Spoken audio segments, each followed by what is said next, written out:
जय हिंद। आप सभी का स्वागत है आपके अपने यूट्यूब चैनल राहुल इंस्टीट्यूट में। दोस्तों आज के वीडियो बात करने वाले हैं क्लास 12th होम साइंस का सबसे इंपॉर्टेंट जितना भी आपका ऑब्जेक्टिव निकलता है, यानी कि यह जो है आपका सीरीज चल रहा है 500 प्लस ऑब्जेक्टिव का। कितना का? 500 प्लस ऑब्जेक्टिव का यह सीरीज चल रहा है आपका, ठीक है। जिसमें कि आपका यह वीडियो जो है 3 of 10 होने वाला है, यानी 10 वीडियो में से ये तीसरा वीडियो आपका होने वाला है, ठीक है। 500 क्वेश्चन को हमने जो है आपसे किया था कि 10 वीडियो में जो है हम आपको 500 प्रश्न देंगे होम साइंस का इंपॉर्टेंट सब ऑब्जेक्टिव। फिर हम लोग सब्जेक्टिव लाएंगे, short question and long question, ठीक है। तो सबसे पहले होम साइंस का हम लोग ऑब्जेक्टिव क्वेश्चन देख लेते हैं। इसमें कि हम लोग जो कि हमारा यह वीडियो होने वाला है तीसरा, ठीक है। चलिए देख लेते हैं हम लोग। सबसे पहला क्वेश्चन इस वीडियो में हम लोग जो देखने वाले हैं, यानी हम लोग 100 क्वेश्चन कर चुके हैं। अब ये जो है हम लोग करने वाले हैं अगला क्वेश्चन, यानी यूनिट नंबर 2 यूनिट है, ये हमारा 2nd यूनिट है, ठीक है। पहला क्वेश्चन क्या है? बोल रहा है पोषण मानव जीवन की आवश्यकता है। कैसी आवश्यकता है? मतलब प्राथमिक, द्वितीयक, ऑप्शन है प्राथमिक, द्वितीयक, तृतीयक या कोई नहीं। मतलब पोषण जो है वो मानव जीवन की आवश्यकता कैसी है? प्राथमिक रूप से या द्वितीयक रूप से या तृतीयक रूप से या कोई नहीं। तो बात करें, देखिए पोषण अगर आप होगा ही नहीं, अगर आप खाना पीना खाएंगे ही नहीं, मतलब पोषण अगर आप करेंगे ही नहीं तो आपको ऊर्जा कहां से मिलेगा? तो वही चीज है कि ये जो है हमारा प्राथमिक स्थान है, यानी कि मानव जीवन की आवश्यकता में ये प्राथमिक है, ठीक है। तभी बाद में पढ़ाई लिखाई होता है। उसके बाद दूसरा है आहार में लोहे की कमी से कौन सा रोग होता है? आहार में मतलब खाने पीने में जो है अगर आपको आयरन की कमी है, आयरन की कमी है आहार में, भोजन में अगर आपको आयरन की कमी है तो कौन सा रोग होता है? ऑप्शन है एनीमिया, स्कर्वी, टीबी या फिर क्षय रोग। तो बात करें लोहे में जो यानी आहार में यानी भोजन में जो है लोहे की कमी से, आयरन की कमी से जो है हमें कौन सा रोग होता है? तो एनीमिया रोग होता है। कौन सा रोग? एनीमिया रोग। यानी कि भोजन में आयरन की कमी से कौन सा रोग? एनीमिया रोग, ठीक है। अगला क्वेश्चन देखिए, अगला क्वेश्चन है 13 से 15 वर्ष के लड़के को प्रतिदिन कितनी कैलोरी की आवश्यकता होती है?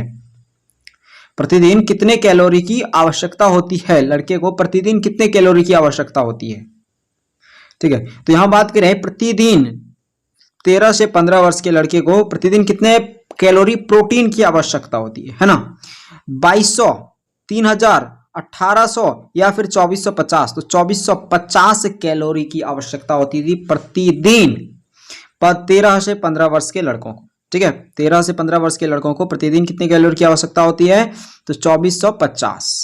अगला है नमक में कौन सा खनिज मिलाया जाता है? नमक में कौन सा खनिज मिलाया जाता है? क्वेश्चन है नमक में कौन सा खनिज मिलाया जाता है? कैल्शियम, आयोडीन, लौह तत्व या फिर पोटेशियम। तो बात करें नमक में जो है हमें कौन सा खनिज मिलाया जाता है? आयोडीन, क्योंकि आयोडीन युक्त नमक हम लोग खाते हैं तभी जो है हम लोग घेंगा रोग से बच पाते हैं। अगर आप आयोडीन युक्त नमक नहीं खाएंगे ना तो घेंगा रोग आपको हो जाएगा, ठीक है। घेंगा रोग कैसा होता है आप गूगल पे सर्च भी मार सकते हैं। गला के पास जो है फूल जाता है पूरा, तो उसी को बोलते हैं घेंगा रोग, और ये आयोडीन की कमी से होता है। हम लोग जो है नमक में कौन सा नमक खाते हैं? आयोडीन युक्त नमक, ठीक है।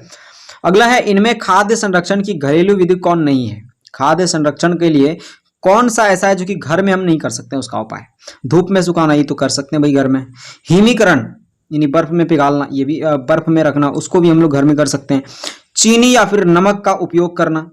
उसके बाद है पश्चुराइजेशन। देखिए पश्चुराइजेशन हम लोग घर में नहीं कर सकते हैं खाद्य पदार्थों को संरक्षित रखने में, ठीक है। चीनी नमक का उपयोग तो घर में कर सकते हैं, हिमीकरण भी घर में कर सकते हैं, धूप में सुखाना ये भी घर में कर सकते हैं, लेकिन पाश्चुराइजेशन ये हम लोग घर में ये कार्य नहीं कर सकते, ठीक है। अगला क्वेश्चन है ग्रामीण क्षेत्र में किस प्रकार की प्रदूषण सबसे अधिक होती है? ग्रामीण क्षेत्र में अगर बात करें कौन सा प्रदूषण अत्यधिक होता है? जल, वायु प्रदूषण, ध्वनि प्रदूषण या फिर सभी प्रदूषण। तो बात करें ग्रामीण जीवन में प्रदूषण हमारा सबसे अधिक होता है, तो सब होता है, जल प्रदूषण भी होता है, वायु प्रदूषण भी, ध्वनि प्रदूषण भी, यानी ऑल हो जाएगा यहाँ पे, ठीक है। अगला 7वां नंबर क्वेश्चन देखिए क्या है। 7वां नंबर क्वेश्चन दे रखा है कि भारत में, क्वेश्चन क्या है? भारत में स्वच्छ भारत अभियान किस मंत्रालय द्वारा प्रारंभ हुआ था? भारत में स्वच्छ भारत अभियान किस मंत्रालय द्वारा प्रारंभ हुआ था? शहरी विकास मंत्रालय, ग्रामीण विकास मंत्रालय, वातावरण व वन मंत्रालय या फिर पेयजल एवं स्वच्छता मंत्रालय। स्वच्छ भारत अभियान जो है किस मंत्रालय द्वारा प्रारंभ हुआ था? कहां पे भाई? भारत में, ठीक है। तो बात कर रहे हैं स्वच्छ भारत अभियान हमारा जो है पेयजल और स्वच्छता मंत्रालय द्वारा जो है क्या हुआ था? प्रारंभ हुआ था। अगला क्वेश्चन है कि ध्वनि, क्वेश्चन ध्यान से पढ़िएगा, बोल रहे ध्वनि प्रदूषण के कारण हो सकते हैं, क्या हो सकता है ध्वनि प्रदूषण का कारण? उच्च रक्तचाप, बहरापन, निद्रा से बाधा या फिर ऑल।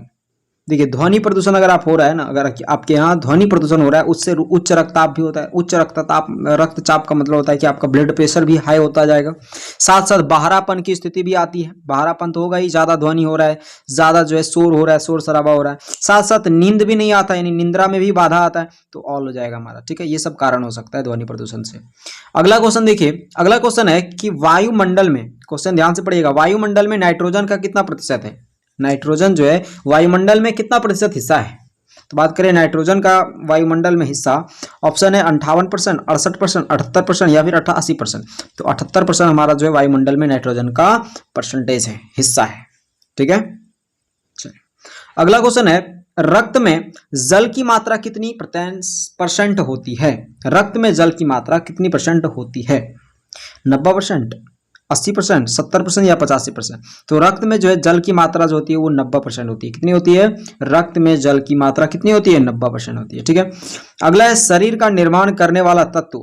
शरीर का जो निर्माण करता है, जितना भी शरीर का निर्माण होता है वो कौन सा तत्व द्वारा होता है? ऑप्शन में देखिए क्या क्या है, वसा है, कार्बोहाइड्रेट, प्रोटीन, विटामिन। तो इसमें कौन सा होगा? तो हो जाएगा हमारा प्रोटीन। प्रोटीन क्या करता है? शरीर के तत्व का जो है निर्माण करता है, शरीर के हिस्से का जो है निर्माण करता है प्रोटीन। ठीक है, अगला क्वेश्चन हम लोग देखते हैं इधर। 12 नंबर क्वेश्चन क्या है, ध्यान से देखिएगा, ये 24 हो गया। ठीक है, 12 नंबर क्वेश्चन क्या है? तो 12 नंबर क्वेश्चन दे रखा है कि भोजन को बचाना चाहिए, भोजन को हमें बचाना चाहिए किससे? भोजन को हवा से बचाना चाहिए, मक्खियों से, जल से या धूप से? तो बात करें भोजन को किससे बचाना चाहिए, तो हमें मक्खियों से जो है भोजन को बचाना चाहिए। किससे बचाना चाहिए भोजन को? मक्खियों से हमें भोजन को बचाना चाहिए। हवा से उतना जरूरी नहीं है, जल से, मतलब जल से तो बच ही जाता है, धूप से ये भी बचाना है। ठीक है, लेकिन अत्यधिक अगर बात करें धूप से अगर बचाएंगे तो मतलब एक तरह से होता है मेनली चीज अगर देखें, हवा से कहाँ लगेंगे बचा? हवा तो हर जगह है। जल से, जल तो मतलब भोजन जो पकता है वो जल से ही अत्यधिक हिस्सा होता है। साथ साथ धूप से, वो भी धूप उसमें रहता ही है। लेकिन मक्खी अगर उसमें चला गया, मक्खी वगैरह जैसे हो गया, वो अगर कुछ अपशिष्ट पदार्थ अगर वहां पे कर दिए, ठीक है, तो वो क्या हो जाएगा? वो भोजन हमारा बर्बाद हो जाएगा। तो भोजन को किससे बचाना चाहिए हमें? मक्खियों से। अगला क्वेश्चन है कि भोजन में पोषक तत्वों की कमी से कौन सा रोग होता है? पोषक तत्वों की कमी से, पोषक तत्व पूछ रहा है, कौन सा? पोषक तत्व की कमी से हमें कौन सा रोग होता है? पोषक तत्व अगर भोजन में कमी हो गया ना, तो हमें कौन सा रोग देखने को मिलता है? कुपोषण, जो कि कल भी हम लोग शायद क्वेश्चन में बात किए थे कुपोषण के बारे में। ठीक है, कुपोषण। अगला क्वेश्चन देखिए, 14 नंबर क्वेश्चन दे रखा है, क्या दे रखा है? बोल रहा है कि भारत में विश्व शौचालय दिवस मनाया जाता है कब? विश्व शौचालय दिवस भारत में कब मनाया जाता है? तो ऑप्शन है 19 नवंबर या फिर 25 जुलाई, 2 अक्टूबर या 15 सितंबर। तो 19 नवंबर को जो है हम लोग क्या करते हैं? विश्व शौचालय दिवस भारत में मनाते हैं। अगला है शहरी क्षेत्रों में दंडनीय क्रिया क्या है? दंडनीय क्रिया मतलब जिसके जो कार्य करने के बाद जो है दंडनीय अपराध माना जाता है, कौन सा क्रिया है? खुले क्षेत्र में शौच करना, लाउड स्पीकर बजाना, या फिर सार्वजनिक स्थान में धूम्रपान करना, या फिर ऑल? तो इसमें बात करें कि शहरी क्षेत्र में दंडनीय क्रिया अगर कोई है तो वो ऑल है। कौन है? ऑल। यानी खुले आम अगर शौच कर रहे हैं तो उसमें भी आपको दंड देना पड़ेगा। लाउड स्पीकर अगर बजा रहे हैं उसमें भी आपको दंड देना पड़ेगा। सार्वजनिक स्थल पे अगर आप धूम्रपान कर रहे हैं, नशा कर रहे हैं, तो वहां पे भी आपको दंडनीय क्रिया, दंडनीय अपराध माना जाएगा। ठीक है, तो ऑल हो गया हमारा। अगला क्वेश्चन देखिए क्या है, अगला क्वेश्चन है कि शीघ्र नष्ट होने वाला खाद्य पदार्थ कौन सा है? क्या बोल रहा है? शीघ्र नष्ट होने वाला खाद्य पदार्थ, दूध, चना, मैदा या फिर ऑल? तो बात करें शीघ्र नष्ट होने वाला खाद्य पदार्थ, तो ये हमारा दूध है। क्या है? दूध है हमारा शीघ्र नष्ट होने वाला खाद्य पदार्थ। चना भाई बहुत समय तक रहता है, मैदा भी बहुत समय तक रहता है। ठीक है, लेकिन दूध जो है वो आप 12 से 24 घंटा, ज़्यादा से ज़्यादा अगर कहें कि नहीं हम 48 घंटा रखें तो मुश्किल से रहता है, लेकिन अधिकतम संख्या में जो है दूध बर्बाद ही हो जाता है, फट जाता है। ठीक है, तो शीघ्र नष्ट होता है कौन? दूध, इस सब की तुलना में। अगला है खाद्य संरक्षण किया जा सकता है सूक्ष्म जीवाणुओं को क्या करके? मतलब खाद्य संरक्षण हम लोग कर सकते हैं, खाना पीना को संरक्षित कर सकते हैं सूक्ष्म जीवाणुओं को क्या करके? दूर रख करके, मार कर, निकाल कर या फिर ऑल? तो बात करें खाद्य संरक्षण को दूर रख कर की जीवाणुओं को, सूक्ष्म जीवाणुओं को दूर रख कर भी कर सकते हैं हम बचाव उसका, मार कर भी कर सकते हैं, निकाल कर की उससे चुन चुन करके निकाल के फेंक दीजिए। तो ये सब ऑल प्रक्रिया हो गया। ठीक है, अगला क्वेश्चन देखिए, 18 नंबर है कि धुएं के किस स्रोत से आंतरिक वायु प्रदूषण नहीं होता है? धुएं के किस स्रोत से आंतरिक वायु प्रदूषण नहीं होता है? वाहन से, मच्छर कुंडल यानी कॉयल से, सिगरेट से या चूल्हा से? तो बात करें धुएं के किस स्रोत से आंतरिक वायु प्रदूषण नहीं होता है, तो वो चूल्हा। ठीक है, चूल्हे के जो धुआं होता है, चूल्हा का जो धुआं होता है उससे वायु प्रदूषण कभी आंतरिक रूप से नहीं होता है। ठीक है, धुएं के किस स्रोत से आंतरिक वायु प्रदूषण नहीं होता है, तो चूल्हे के धुएं से जो है ना कभी भी वायु प्रदूषण नहीं होता है। लेकिन मच्छर हो गया, मच्छर कुंडल जो होता है ना, जो जलाते हैं हम लोग घर में जिससे मच्छर मरता है, वाहन हो गया, गाड़ी वगैरह से जो धुआं निकलता है वो भी क्या है, धुआं है, नहीं है, तो उससे हमारा भी जो है क्या होता है, एक तरह से बोले तो वो प्रदूषण करता है। सिगरेट का धुआं हो गया, ये सब क्या करता है, प्रदूषण करता है। लेकिन चूल्हे से जो निकला धुआं होता है वो हमारा आंतरिक रूप से प्रदूषण नहीं करता है। ठीक है, अगला क्वेश्चन 19 नंबर क्वेश्चन देखिए क्या है। 19 नंबर क्वेश्चन दे रखा है कि स्वच्छता के किस कार्य के लिए जल की अधिकतम आवश्यकता होती है। स्वच्छता के किस कार्य के लिए जल की अधिकतम आवश्यकता होती है, नहाना, कपड़ों की धुलाई, दांतों की सफाई या हाथों की सफाई। तो बात करें स्वच्छता के कौन से कार्य के लिए अधिकतम जल की आवश्यकता होती है, तो वो हमारा जाएगा कपड़ों की धुलाई, क्योंकि कपड़े की धुलाई में जो है ना भारत में सबसे ज्यादा अगर जल की खर्ची होती है ना तो वो कपड़े की धुलाई में ही होती है। ठीक है, उसके बाद नहाने में स्वच्छ जल होता है कैसा, रंगहीन, गंधहीन, कीटाणु रहित या फिर ऑल। तो बात करें स्वच्छ जल कैसा होता है, तो रंगहीन ही होता है, गंधहीन भी होता है, गंध नहीं करता है, कीटाणु रहित होता है, कीटाणु उसमें नहीं रहता है, ऑल हो जाएगा। ठीक है, स्वच्छ जल हमारा होता है। अगला 11 नंबर क्वेश्चन देखिए क्या है। 11 नंबर क्वेश्चन दे रखा है कि शरीर के कुल वजन का कितना % भाग जल होता है, मतलब हमारे शरीर में जो है कुल वजन जितना है उसका कितना % भाग ऐसा है जो कि हमारा क्या है, पानी ही है शरीर में। ठीक है, तो बात करें शरीर के कुल वजन का कितना % भाग जल होता है, 50 से 60%, 60 से 70%, 70 से 75% या फिर 80%। तो हो जाएगा 70 से 75% हमारे शरीर में क्या होता है, कुल वजन का 75% हिस्सा जल होता है, 70 से 75%। ठीक है, यहां से इसका आप एक स्क्रीनशॉट ले सकते हैं। ठीक है, चलिए अगला हम लोग देखते हैं अब 22 नंबर क्वेश्चन देखिए। 22 नंबर क्वेश्चन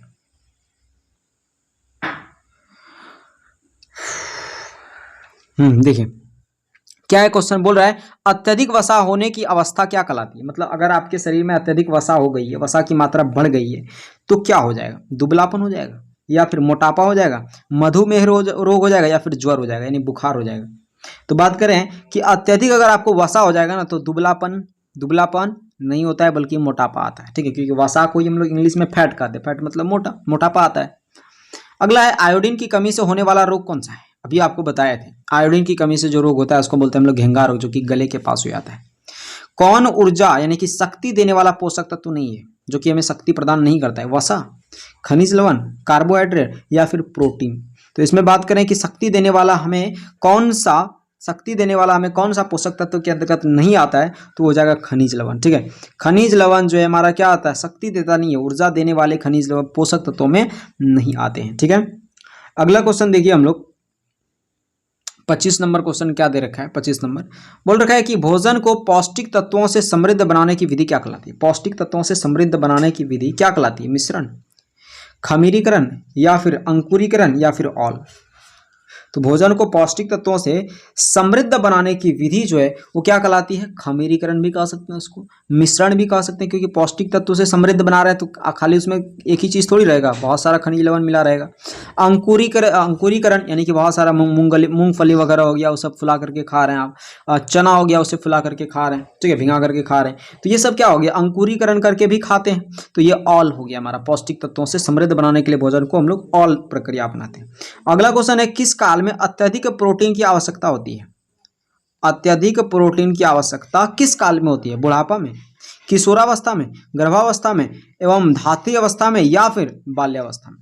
तो अत्यधिक प्रोटीन की आवश्यकता की अगर बात किया जाए तो कौन से काल में होती है, तो गर्भावस्था एवं धात्री अवस्था में। कौन से काल में, गर्भावस्था व धात्री अवस्था में बहुत ज्यादा जो है यहाँ पे जरूरत होता है हमें किस चीज का, प्रोटीन का। ठीक है, अगला क्वेश्चन देखिए क्या है। अगला क्वेश्चन दे रखा है कि वसा का स्रोत, ध्यान से क्वेश्चन पढ़िएगा। क्वेश्चन है वसा का स्रोत क्या है, तेल, घी या अनाज, दाल या फिर ऑल। तो वसा का स्रोत की बात करें तो वसा हमें किससे मिलता है, अनाज से मिलता है क्या, दाल से मिलता है, नहीं, दाल भाई प्रोटीन होता है। अनाज से हमारा एक तरह से बोलें तो अनाज में कार्बोहाइड्रेट भी आता है, ठीक है। लेकिन तेल और घी अगर आप ग्रहण करते हैं तो उससे हमको वसा की प्राप्ति होती है, ठीक है। अगला क्वेश्चन है आहारीय मिलावट प्रतिबंधात्मक कानून कब लागू हुआ था। आहारीय मिलावट प्रतिबंधात्मक यानी कि आहार में जो मिलावट होता है उस पर प्रतिबंध लगाने के लिए कानून कब लागू हुआ था कि भाई आहार में मिलावट मत कीजिए। इस पर कानून जो बना था वो बना था 1 जून 1955 ईस्वी को। कब हुआ था? 1 जून 1955 ईस्वी को जो है आहारीय मिलावट में प्रतिबंध लगाने के लिए कानून लागू हुआ था। अगला है खेसारी, यानी कि जिसको हम लोग केसारी का भी दाल कहते हैं। अधिक सेवन से क्या होता है? अगर खेसारी का दाल अगर आप अत्यधिक सेवन कर रहे हैं, अत्यधिक खा रहे हैं, तो आपको कौन सा रोग हो सकता है? हृदय रोग, श्वास रोग, या लेथारिज्म रोग, या फिर जिगर का बढ़ना? तो बात करें कि खेसारी के दाल अत्यधिक खाने से जो है कौन सा रोग होता है? तो लेथारिज्म रोग होता है। कौन सा रोग? लेथारिज्म रोग, लेथाइरिज्म रोग होता है हमारा खेसारी दाल के अत्यधिक सेवन करने से। ठीक है, लेथाइरिज्म। अगला क्वेश्चन है कि विटामिन सी की कमी से कौन सा रोग होता है? विटामिन सी की कमी से कौन सा रोग होता है? रतौंधी, स्कर्वी, बेरी या फिर एनीमिया? तो विटामिन सी की कमी से बात करें रोग होने वाला है तो वो स्कर्वी है। कौन सा रोग है? स्कर्वी। ठीक है, अगला क्वेश्चन है जल की संरचना होती है ऑक्सीजन एवं हाइड्रोजन से, या फिर नाइट्रोजन से, क्लोरीन से, या फिर हीलियम से? तो जल की संरचना की अगर बात करें किससे होती है, तो जल की संरचना हमारा पता होगा आपको कि भाई जल का सूत्र क्या होता है? H2O। तो 2 जोड़ी हाइड्रोजन और एक अणु जो है किसका होना चाहिए? एक जोड़ी किसका होना चाहिए? ऑक्सीजन का हिस्सा। ठीक है, तो इससे हमारा क्या होता है? किसका निर्माण होता है? जल की संरचना का निर्माण होता है, तो ऑक्सीजन और हाइड्रोजन से। ठीक है, पोषक तत्व कौन सा है इसमें? प्रोटीन, कार्बोहाइड्रेट, विटामिन, ऑल हो जाएगा भाई। पोषक तत्व ये सब है, नहीं है क्या? ये सब के सब क्या है? पोषक तत्व है। अगला क्वेश्चन देखिए, अगला क्वेश्चन है लार में क्या रहता है? लार जो होता है हम लोग का, जो सुबह सुबह उठते हैं तो पूरा एकदम लार निकलता है कि नहीं, तो वही बोल रहा है लार में क्या रहता है? टाइलिन, प्रोटीन, कार्बोहाइड्रेट, या कोई नहीं? तो लार में हमारा टाइलिन नामक एंजाइम पाया जाता है जो कि काफी ज्यादा लाभदायक होता है हमारे शरीर के लिए। ठीक है, अगला क्वेश्चन देखते हैं हम लोग क्या है। अगला क्वेश्चन है कि भोजन को छूने से पूर्व हाथ धोने चाहिए किससे? मिट्टी से, राख से, साबुन से, या फिर मात्र पानी से? तो बात करें कि भोजन को छूने से पहले हमें हाथ धोनी चाहिए। किस चीज़ से धोनी चाहिए? तो साबुन से धोनी चाहिए। भोजन को छूने से पहले यानी भोजन को ग्रहण करने से पहले जो है हमें हाथ धो लेनी चाहिए। किससे? साबुन से, ना कि मिट्टी से। ठीक है, अगला क्वेश्चन है गर्भावस्था में रक्त में किस तत्व की कमी हो जाती है? गर्भावस्था में जो है रक्त में किस तत्व की कमी हो जाती है? तो बात करें कि गर्भावस्था में कैल्शियम की कमी हो जाती है रक्त में। ठीक है, कैल्शियम की कमी हो जाती है। अगला 36 नंबर क्वेश्चन देखिए। 36 नंबर क्वेश्चन है कि घर मानव जीवन को प्रदान करता है क्या? घर मानव जीवन को सुरक्षा प्रदान करता है, प्रतिष्ठा प्रदान करता है, स्थायित्व प्रदान करता है, या फिर सभी? तो घर मानव जीवन को हमें अगर देखें तो सुरक्षा भी प्रदान करता है, कई सारे चीज़ों से बचाता है, बारिश हो गया, धूप हो गया, इन सभी चीज़ों से बचाता है। जो हिंसक पशु हो गया उनसे भी बचाता है। प्रतिष्ठा भी हमें एक तरह से जो है बचाता है। साथ साथ स्थायित्व यानी इस एक जगह स्थित हो गया, अगर आपका घर नहीं है तो आप स्थायित्व नहीं, आप जहाँ मन तहाँ निवास कर जाएंगे। ठीक है, तो घर मानव जीवन को क्या प्रदान करता है? सुरक्षा प्रदान करता है, प्रतिष्ठा प्रदान करता है, अस्थायित्व प्रदान करता है, सभी हो गया। ठीक है, सबसे शुद्ध जल क्या होता है? कहाँ का जल होता है? नदी का, वर्षा का, समुद्र का, या कुएं का जल? तो बात करें सबसे शुद्ध जल तो वर्षा का जल होता है। वर्षा का जल नीचे जमीन आने के बाद नहीं, ऊपर ही जमीन पे अगर पड़ गया तब तो वो अशुद्ध हो ही जाएगा। लेकिन हाँ, उसको अगर आप किसी चीज़ में छान लिए, जैसे टंकर वगैरह हो गया, कोई टैंक वगैरह हो गया, उसमें अगर आप छान लिए उसको, तो वो जो जल हो गया वो कौन सा हो गया? वर्षा का जल जो है वो बहुत ही शुद्ध जल होता है। ठीक है, अगला क्वेश्चन है कौन आहार संरक्षण विधि है? आहार संरक्षण विधि विकिरण, हिमीकरण, निर्जलीकरण, या फिर ऑल? तो आहार संरक्षण विधि की अगर बात करें तो हिमीकरण भी है, विकिरीकरण भी है, निर्जलीकरण भी हमारा है। ठीक है, आहार को संरक्षित करने की विधि। अगला क्वेश्चन है 6 माह के बच्चों को कौन सा आहार देना चाहिए? 6 माह का जो बच्चा होता है उन्हें जो है कौन सा आहार प्रदान करनी चाहिए? तो उन्हें जो है तरल आहार प्रदान करनी चाहिए। कौन सी आहार? तरल आहार उन्हें प्रदान करनी चाहिए। ठीक है, तरल आहार उन्हें प्रदान करनी चाहिए 6 माह के बच्चे को। अगला क्वेश्चन देखिए, अगला क्वेश्चन है पाक क्रिया से भोजन हो जाता है कैसा? पाक क्रिया से भोजन कैसा हो जाता है? पाक क्रिया से भोजन कैसा हो जाता है? सुपाच्य, या फिर अपाच्य, नष्ट, या महंगा? तो सुपाच्य हो जाता है। ठीक है, अच्छी तरह से पाच्य हो जाता है पाक क्रिया से भोजन।